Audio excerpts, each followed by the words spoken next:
Aloha and welcome to Inside the Writer's Studio. I'm your host, Isla Allgood, and today we have somebody from Bosnia. I haven't had a guest from outside the United States, and this is a long way from where I am right now.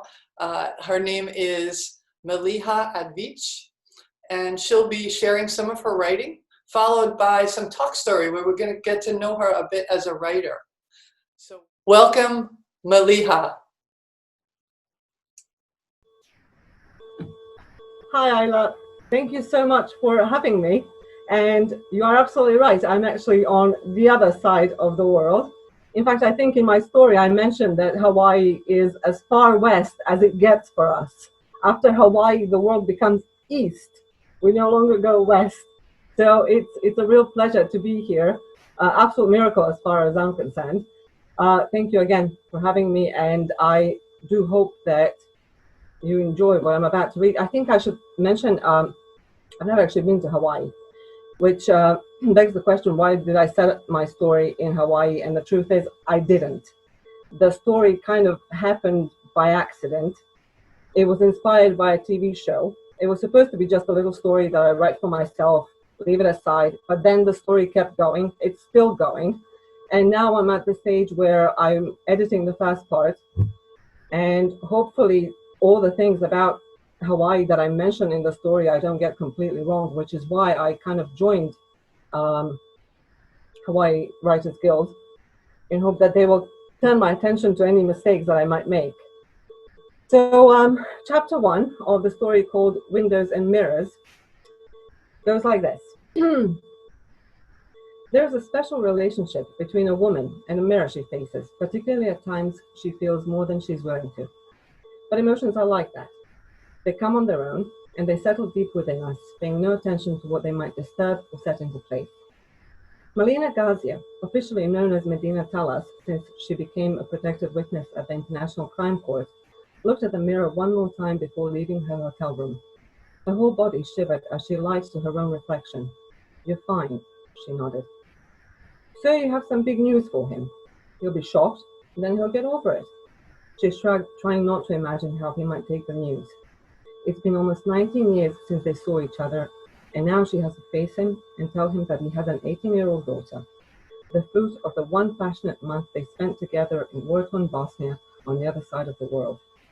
And Sophia is already prepared for any reaction he might have, so nothing to worry about there either. Melina said, refusing to acknowledge the real reason she felt so wrecked, disheveled, and not herself at all. As she placed her hat with a large brim on her head, fixing it so she could see the world, yet the world had a limited view of her, she took a deep breath, lifted her handbag over her shoulder, and prepared her large black sunglasses to place them over her eyes the moment she leaves the hotel. Melina knew exactly where to find Schuyler O'Sullivan.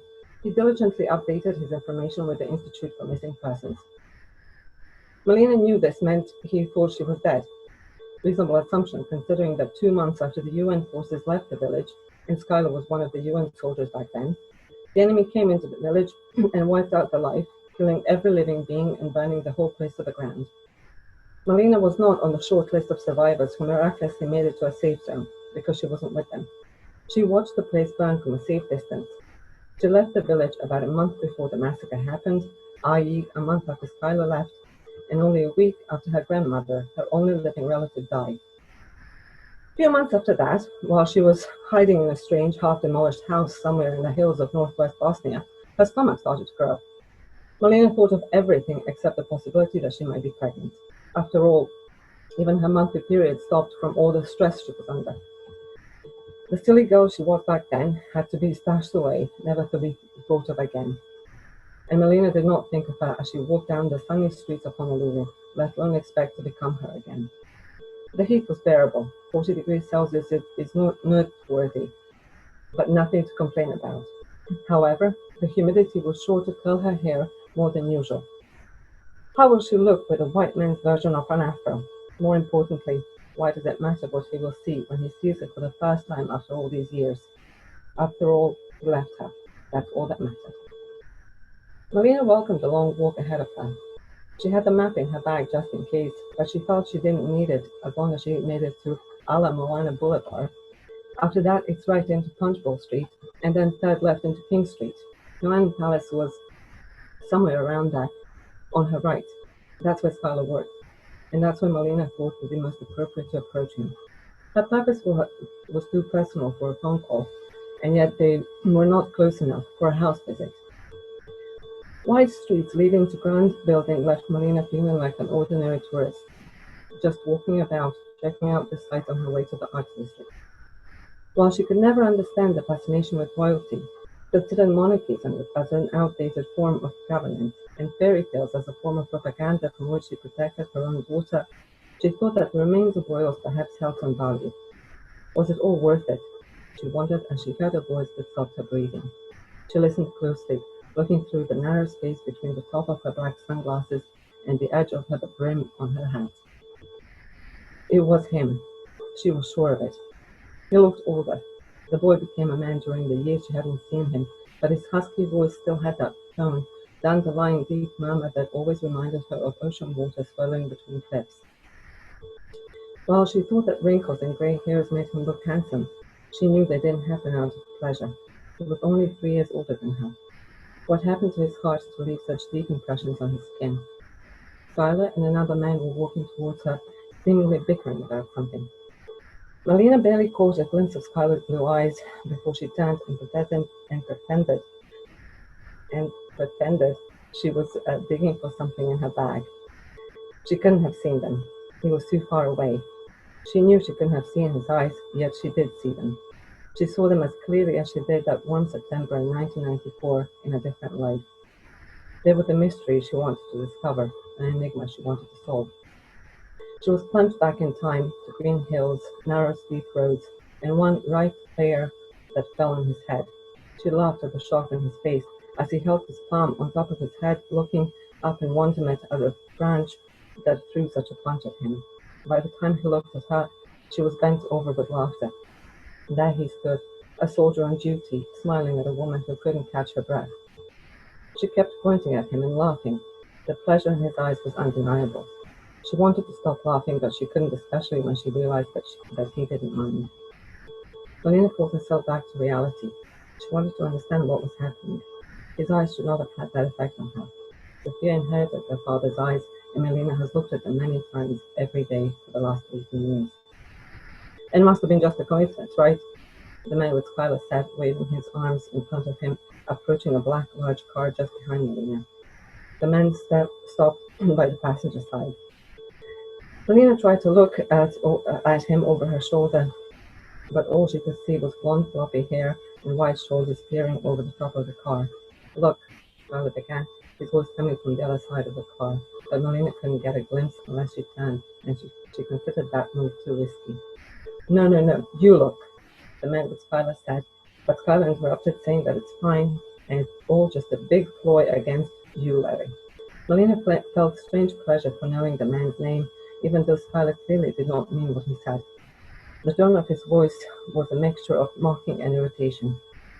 For a few moments, neither of the men spoke. Then Skylar's voice again. What? What is it now? Why are you looking around like that? I don't know. I feel like we're being watched, Larry said, sending a shiver through Melina. She didn't know if she should confess or just continue to search her bag and see how things play out. She took out her map and pretended to study it. Skylar let out an agitated moan. Just get in the car, he said, and then slammed the car door. Larry soon followed.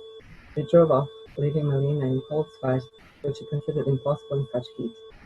Okay, so thank you for sharing your work with us, and I'm excited to have you here today. I can't believe you're all the way over there. It's 9 hours later, so it's the evening where you are. It's the morning where I am. How did you find the Hawaii Writers Guild from Bosnia? Well, I was searching for Hawaii and anything about Hawaii, and I was searching for writers in Hawaii. And Google, smart Google's search engine just came up. And I thought, all right, I'm going to send them a message and see what happens. And then I got a message back saying, do you want to be a member? And I thought, oh, he's like, can I be a member? Yes, please.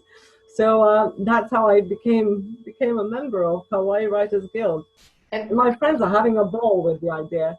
I love unique ways of being in the world, and this is just another one of those. So, have you ever been to Hawaii?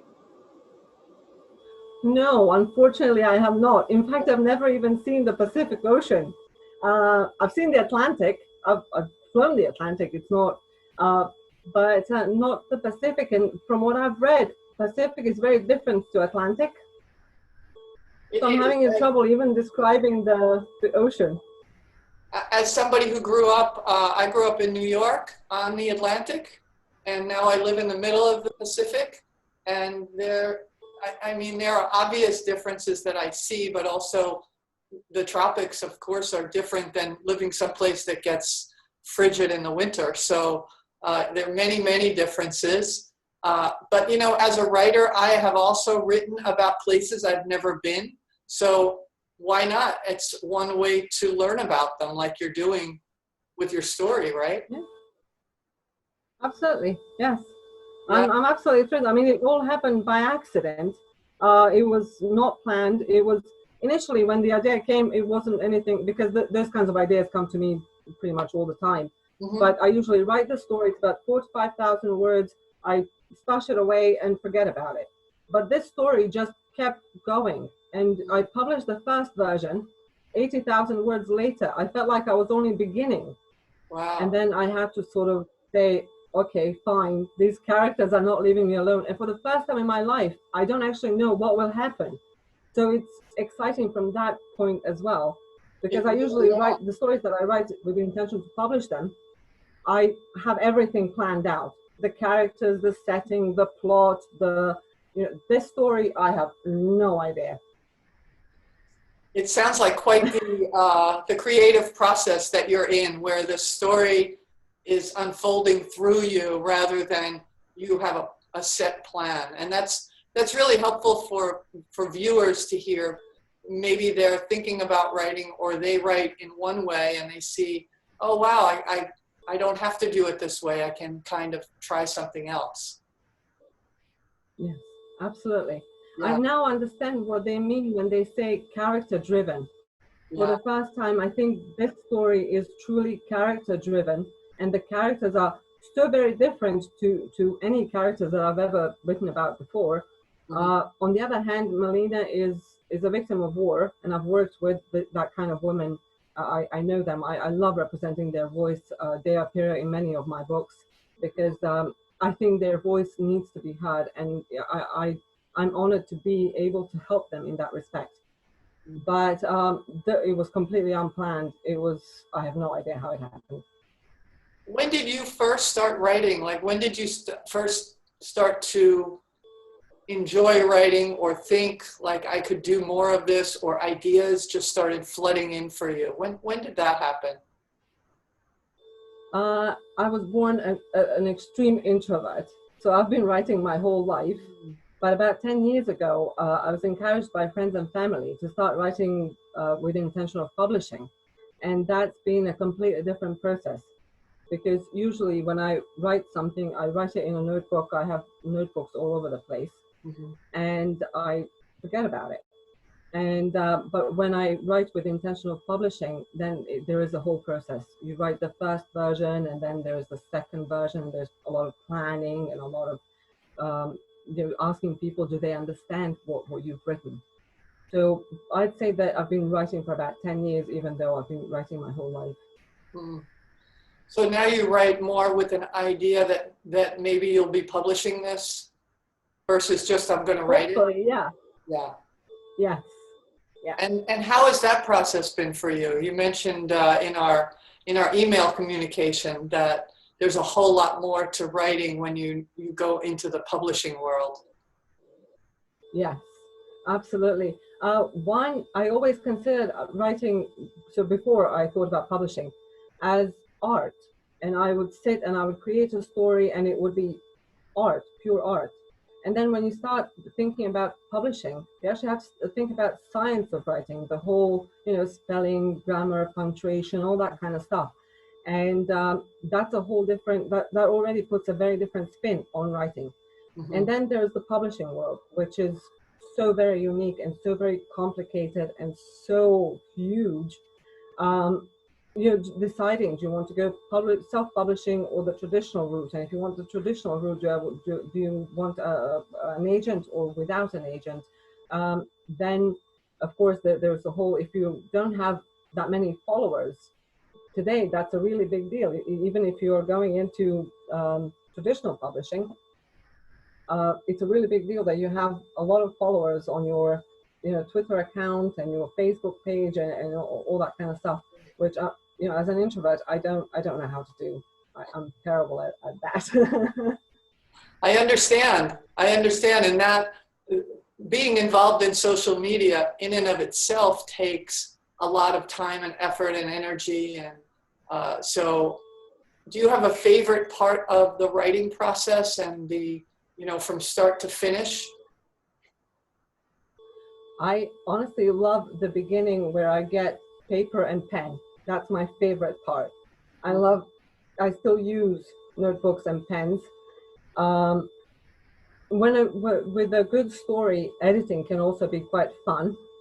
But writing synopsis, I absolutely despise that. That's terrible. I don't know who came up with the idea of synopsis.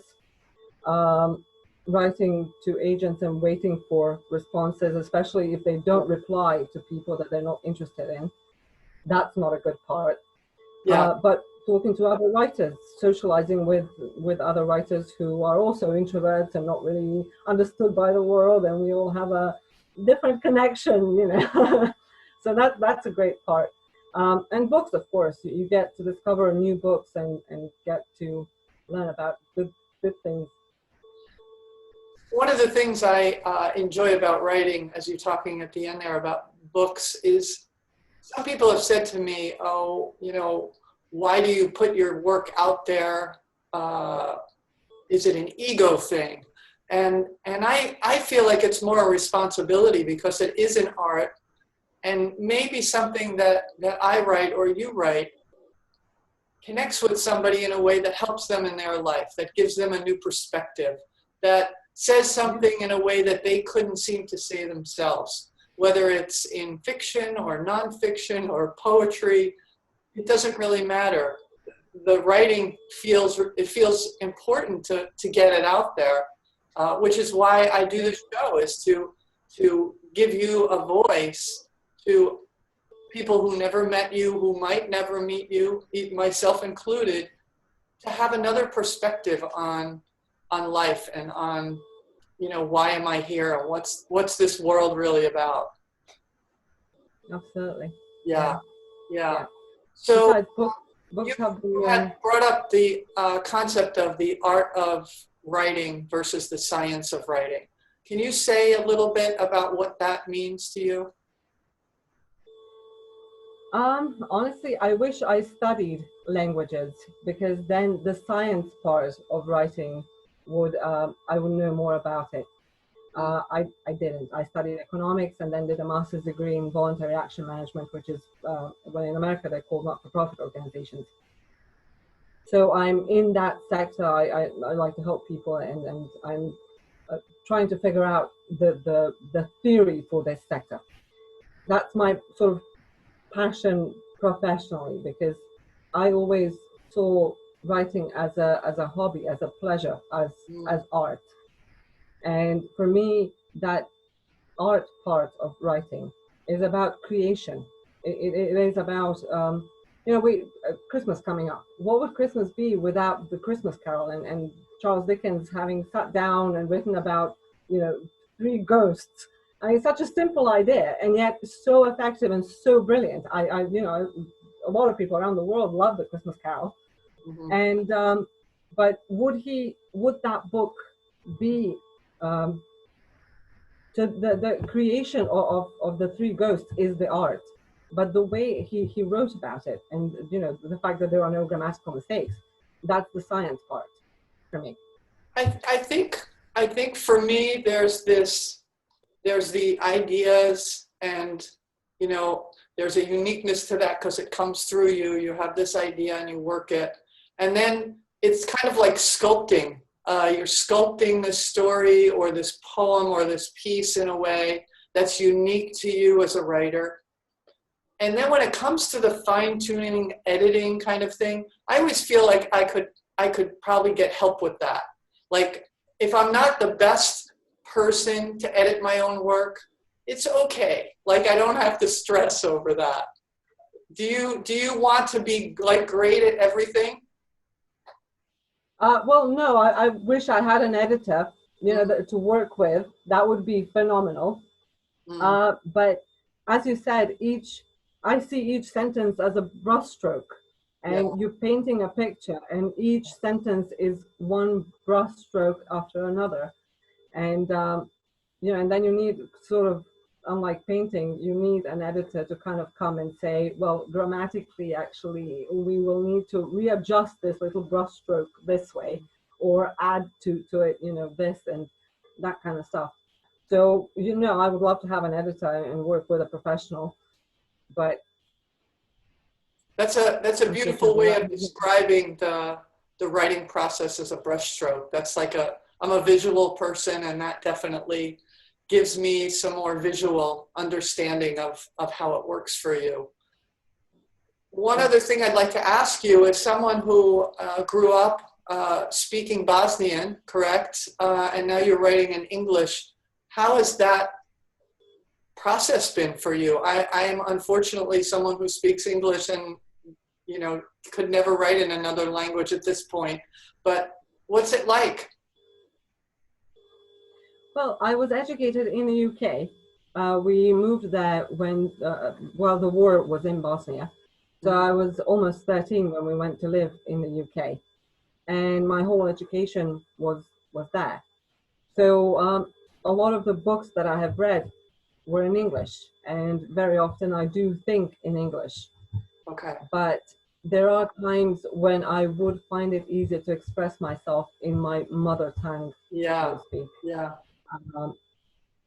So it's not, because I was quite young when we moved to the UK, and when I started learning Right, English. but you had all those years, 12 years in Bosnia, so that is a lot. But I'm sure it brings a different flavor to your writing than it would have if you didn't have that experience. Well, I hope so, but I think only readers can really say that, because to me, of course, that's normal. Yeah. I live with that every day. So for me, whatever it is that's mine, it's kind of just the norm. But when somebody else kind of looks at your work, then they can say, oh yeah, this is unique, or this is not good, or this is good, or so yes, other people's opinions really do matter when it comes to writing. For me at least. Is there anything else you'd like to share with people who will watch this about you, your process as a writer, you as a writer, that we haven't talked about? Well,